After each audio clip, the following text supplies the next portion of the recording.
नमस्कार साथियों, कैसे हो आप सभी। उम्मीद है सारे अच्छे होंगे, पढ़ाई आप लोगों की अच्छी चल रही होगी। मैं सुनील मुदगल आपका अपने यूट्यूब चैनल पर स्वागत करता हूं। जैसा कि आपको पता है, हमने मेंस के प्रैक्टिस सेट पेपर चला रखे हैं। आज प्रैक्टिस सेट नंबर 16 करेंगे। 15 प्रैक्टिस सेट आप कर चुके हो और आज पहला सवाल है कोऑर्डिनेट ज्योमेट्री का। इसने कहा यदि कोई रेखा 1 और 2 से गुजरती है और एक्स अक्ष पर 45 डिग्री का कोण बनाती है तो रेखा x plus 2y minus 7 equal to 0 तो क्यू पर मिलती है, तो पी क्यू बराबर होती है। चलो, यदि मैं बात करूं, दो इक्वेशन है, यदि वो लाइन से पासिंग थ्रू कर रही है, कौन सी, P 1 और 2। यदि यहाँ से मैं स्लोप की बात करूं तो स्लोप का फॉर्मूला क्या होता है, आपका होगा जी y minus Y one equal to M X minus one. M क्या होता है, एम होगा जी टेंजेंट 45 डिग्री दे रखा है, जो कि इक्वल किसके हो जाएगा, 1 के हो जाएगा, क्योंकि एम इसकी वैल्यू 1 है। तो लगा देते हैं। तो मैंने कहा अभी y माइनस वाई वन कितना है 2, जो कि इक्वल होगा 1, और x1 कितना है, x1 कितना है 1। ठीक है ना, ये कितना होगा, x1 होगा। ठीक है, तो y इज इक्वल टू मैं बात करूं तो x माइनस 1 और प्लस में 2, तो यहाँ से x प्लस 1 आ जाएगा, किसकी y की वैल्यू आ जाएगी यहाँ से। ठीक है, यदि मैं y के कोऑर्डिनेट की बात करूं तो y के कोऑर्डिनेट में बात करना चाहूं तो यहाँ से क्या करता हूँ, y की वैल्यू पुट कर देता हूँ। तो इसको लिख सकते हैं x प्लस में 2, y की जगह में वैल्यू पुट कर रहा हूँ, तो कितना x प्लस में 1 और माइनस 7 इजिकल टू 0। तो x प्लस में 2x प्लस में 2 माइनस 7 इजिकल टू 0, तो 3x कितना हो जाएगा, मैं कहूँ 3x हो जाएगा 5 और x की वैल्यू कितनी आ जाएगी 5/3। तो x की वैल्यू यहाँ से 5/3 आ जाएगी। ठीक है, और y की वैल्यू कितनी आ जाएगी, y की वैल्यू कितनी आ जाएगी, x प्लस में 1 था, मतलब कि 5/3 प्लस में 1 इजिकल टू 8/3। तो ये हमारी y की वैल्यू आएगी और ये हमारी x की वैल्यू आएगी। ठीक है ना, तो p से q तक का हमें कोऑर्डिनेट निकालना है, तो p से q का मतलब डिस्टेंस निकालना है। तो डिस्टेंस का फॉर्मूला क्या होगा, ये हो जाएगा x2 माइनस x1 का होल स्क्वायर प्लस में y2 माइनस y1 का होल स्क्वायर। ये हमारा डिस्टेंस का फॉर्मूला रहने वाला है। तो मैंने कहा जो पी क्यू है वही हमारा डिस्टेंस है, तो लगा देते हैं 5 माइनस 3 माइनस 1 का होल स्क्वायर प्लस में 8/3 माइनस 2 का होल स्क्वायर। तो ये हो जाएगा, पहले माइनस कर लेता हूँ, तो ये आ जाएगा यहाँ से 2/3 का होल स्क्वायर प्लस में 2/3 का होल स्क्वायर। तो यहाँ से बाहर कितना निकलेगा, ये निकलेगा, ये हो जाएगा √8/9, जिसको मैं लिख सकता हूँ 2√2/3। वही हमारा क्या हो जाएगा, पी क्यू। अच्छा सवाल था, उम्मीद आपको भी ये आया होगा। यदि सॉल्यूशन पसंद आए तो वीडियो को लाइक और चैनल को सब्सक्राइब जरूर करें। साथ साथ में अपने अपने ग्रुपों में शेयर भी कर दें, जिन बच्चों के पास सॉल्यूशन नहीं पहुंच रहे वहां तक भी सॉल्यूशन पहुंचा दो। क्वेश्चन नंबर, एक की चिन्हित कीमत की लागत मूल्य से 1600 रुपये अधिक है, जब ए 500 रुपये की छूट है और 25% का लाभ कमाता है, तो 30% का लाभ कमाने के लिए ए को किस पर बेचना चाहिए। चलो, मैंने कहा यदि मैं लेट एमपी को मान लेता हूँ 1600, तो ज़्यादा है किससे, सीपी से। यदि मैं एमपी में से 500 रुपये घटाऊंगा तो क्या मिलेगा मुझे, एसपी मिलेगा। और यदि इसमें लगा भी 25% का लाभ मिलता है, किस पर, 25% का लाभ मिलेगा, तो क्या बनेगा, एसपी बनेगा। तो मैं कह सकता हूँ जी 125/100 किस पर मिलेगा, सीपी पर। तो इसको काट दूँ तो कितना बैठेगा 5/4, और क्रॉस मल्टीप्लाई करूँ तो 4 MP minus 2000 equal to 5 CP। ठीक है ना, तो 4 MP minus 5 CP equal to 2000। ये हमारी सेकंड इक्वेशन बन जाएगी और फर्स्ट इक्वेशन ये रही होगी। मैं क्या करता हूँ, दोनों इक्वेशन को इक्वल कर देता हूँ। तो जैसे ही मैं बात करूँ MP की वैल्यू यहाँ पर पुट कर दो, तो ये मुझे मिलेगा MP की जगह क्या लिखेंगे 1600 प्लस में CP और माइनस 5 CP, जो कि इक्वल होगा 2000 के। तो ये हो जाएगा 6400 प्लस में 4 CP माइनस 5 CP इज इक्वल टू 2000। तो यहाँ से कितना मिलेगा, जो CP मिलेगा वो मिलेगा 6400 माइनस 2000, तो ये मिलेगा CP कितना मिलेगा 4400। ठीक है, अब इसने कहा कि एक को 30% लाभ पर बेचने के लिए, मैंने कहा 4400 का 30% लाभ पर बेचने के लिए, तो 130/100, तो 0 आएगी, 13 चौके 52, 5 13 चौके 52 और 5 57। तो नया जो सीपी होगा 5720 रुपये होगा, और इसमें नन ऑफ दीज मतलब कि 5720 रुपये नया एसपी होगा। ठीक है, वही हमारे सवाल का आंसर है।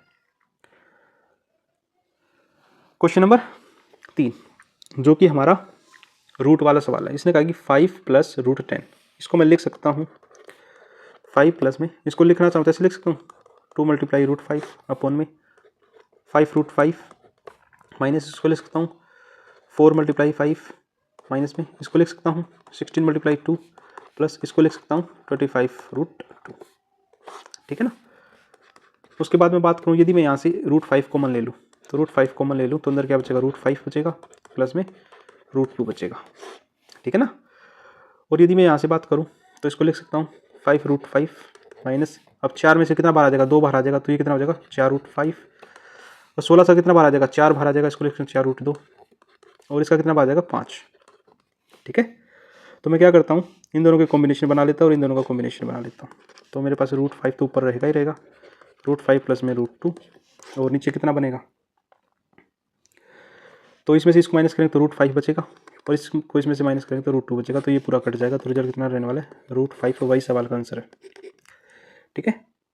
3 क्वेश्चन हमारे धीरे धीरे हो चुके हैं। क्वेश्चन नंबर 4 और क्वेश्चन नंबर 4 में इसने कहा है कि समान त्रिज्या और ऊंचाई वाले लंबवर्तीय आधार के समानांतर 2 कटौती भागों द्वारा 3 भागों में काट दिया जाता है कुल पृष्ठीय क्षेत्रफल में कितने % वृद्धि हुई। मैंने कहा भाई जो टोटल सरफेस एरिया होगा वो कितना होगा मैंने कहा भाई 2πr प्लस h। ठीक है ना। यदि मैं इसने कहा भी त्रिज्या और ऊंचाई बराबर है तो मैं कह सकता हूँ 2πr प्लस r हो जाएगा क्योंकि r बराबर h के है तो इसको लिख सकता हूँ 2πr मल्टीप्लाई 2r तो ये हो जाएगा 4πr²। ठीक है ना। अब ये नए वाले की बात करेगा न्यू एरिया की तो वो कितना हो जाएगा मैंने कहा भाई जो बेस है वो तो सेम रहेगा। ठीक है ना। तो ये नया एरिया हो जाएगा πr²। ठीक है। तो मैंने कहा अभी नया एरिया πr² और पहले कितना था 4πr²। तो टोटल मिलाकर कितना हो जाएगा 8πr² हो जाएगा। आपको जी कितना बढ़ गया मैंने कहा अभी 4πr² बढ़ गया और तो कहीं ना कहीं कह सकते हैं जी 100% बढ़ जाएगा या फिर पूरा निकाल दो 4πr² बटे 4πr² और मल्टीप्लाई 100 तो ये पूरा कट जाएगा 1 टाइम तो हो जाएगा 100% और वही सवाल का आंसर है। तो ऑप्शन नंबर डी सेटिस्फाई करेगा। सवाल अच्छा था जिसको समझना एक बार फिर देख लेना। और क्वेश्चन नंबर 5 क्वेश्चन नंबर 5 में कहा किसी शंकु की ऊंचाई 12 है केंद्र शंकु के केंद्र और गोले के केंद्र के बीच की दूरी 4 सेंटीमीटर है तो शंकु का आयतन क्या होगा। चलो पाई की वैल्यू तो एच डी रखनी है तो मैं कह सकता हूँ जो शंकु का आयतन क्या होगा 1/3 πr² h। तो मैंने कहा पाई की वैल्यू तो एच डी रखनी है। आर कितना अपना आर यदि मैं मानना चाहूँ इसकी जो बीच की दूरी आर रही होगी हमारी तो 4 × 4 और हाइट कितनी है 12। ठीक है ना। आप कहो जी ठीक है और डिवाइड बाय यदि मैं 3 से करूँ 3 से कितनी बार कटेगा 4 बार 4 16 चौके 64 पाई। मेरे हिसाब से तो 64 पाई आना चाहिए इसका सवाल का आंसर। बाकी मुझे डाउट लग रहा है तो इसको मैं ऐसे ही छोड़ देता हूँ। किसी का कुछ अलग आए तो कमेंट सेक्शन में कमेंट जरूर करें। मैंने कई बार ट्राई किया मेरे हिसाब से तो यही लग रहा है और पता नहीं क्या मिस्टेक हो रही है। आप कमेंट सेक्शन में अपना राय जरूर दें। 5 क्वेश्चन हमारे हो चुके हैं। क्वेश्चन नंबर 6 इसने कहा एक आदमी ने 2 बराबर भागों में धन 12% और 11% के हिसाब से उधार दिया। पहले वाला धन दूसरे से 3 महीने पहले चुका दिया। तो मैंने कहा धन चुका दिया तो इसका मतलब प्रिंसिपल सेम रहा होगा। जो भी इफेक्ट होगा वो आर मैंने कहा जो सिंपल इंटरेस्ट होता है वो प्रिंसिपल रेट और टाइम पे डिपेंड करेगा। मैंने कहा प्रिंसिपल तो सेम ही रहेगा दोनों का मतलब आर और टी पे डिपेंड करेगा सिंपल इंटरेस्ट। यदि मैं रेट बढ़ाऊंगा तो टाइम कम हो जाएगा और टाइम बढ़ाऊंगा तो रेट कम हो जाएगा और रेट बढ़ाऊंगा तो टाइम कम हो जाएगा। मैंने कहा आर और टी यदि पहले 12% थी बाद में 11 होगी जिसका मतलब टाइम इसका रिवर्स होगा।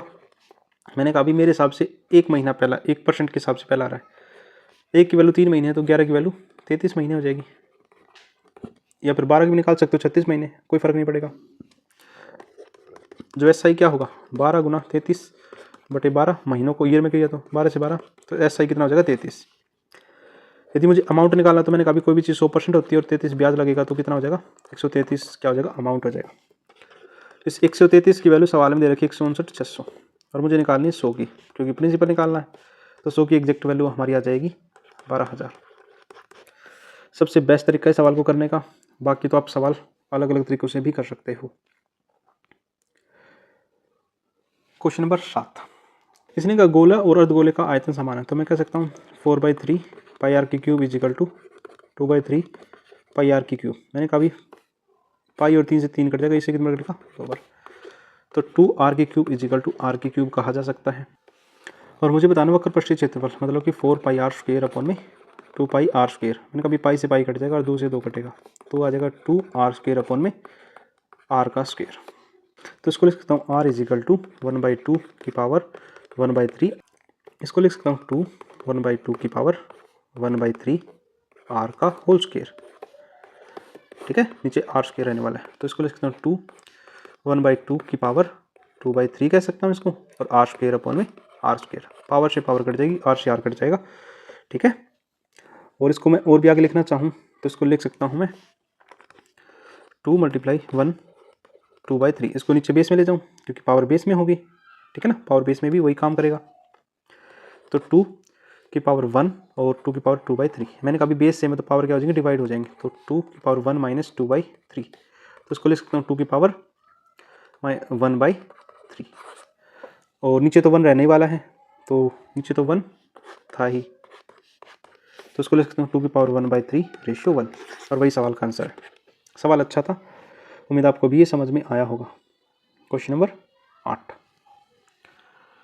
क्वेश्चन नंबर 8 में इसने कहा है कि एक नाविक धारा के विपरीत दिशा में 3 से ही 3/4, जिसको कह सकता हूँ 15 3 चौक 12 3 15/4 किलोमीटर, और 1 से 1/2 का मतलब होता है 1.5 घंटा, 3/2 आवर्स। तो धारा के विपरीत की बात कर रहा हूँ तो x - y is equal to 15/4 और डिवाइड बाई 3/2, या फिर इसको लिख सकता हूँ 15/4 गुना में 2/3, तो 3 से 1 बार कटेगा 5 बार, 2 से 2 बार कटेगा, तो x - y की जो एग्जैक्ट वैल्यू कितनी आ जाएगी 2.5। ठीक है ना, और धारा की प्रवाह के साथ, तो मैंने कहा प्रवाह के साथ का मतलब x + y, जिसकी वैल्यू सवाल में कितनी है 13 किलोमीटर जा रहा है 2 घंटे में, तो 6.5।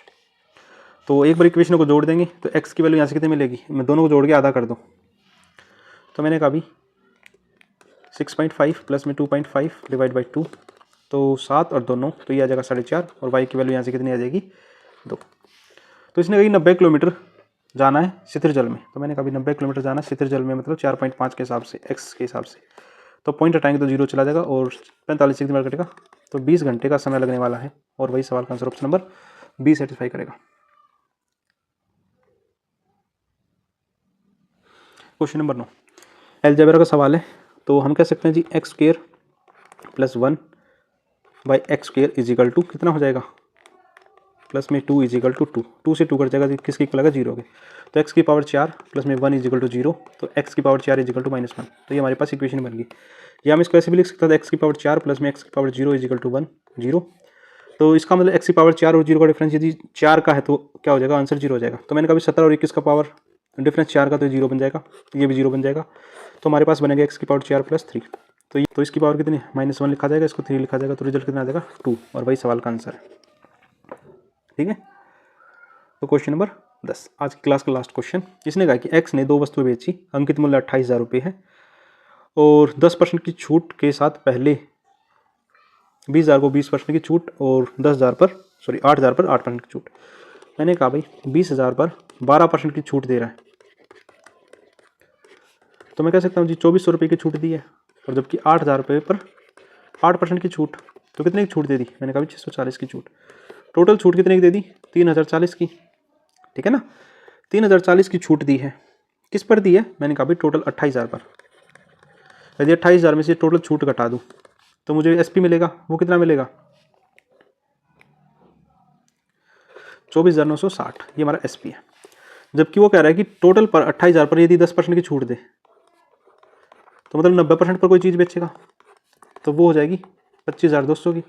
बस दोनों का डिफरेंस पूछा है कितना अंतर रहा होगा, तो मैंने कहा 240 रुपये का अंतर रहा होगा, और वही सवाल का आंसर है। आज के हमारे सवाल हो चुके हैं। आप यहाँ तक वीडियो देखिए उसके लिए थैंक यू। ऐसे प्यार सपोर्ट बनाए रखें, और सीपीओ के प्रैक्टिस सेट भी मैं जल्दी लेके आ रहा हूँ, तो उनको भी देखना ना भूलें, कैसे 30 मिनट में 50 क्वेश्चन करें।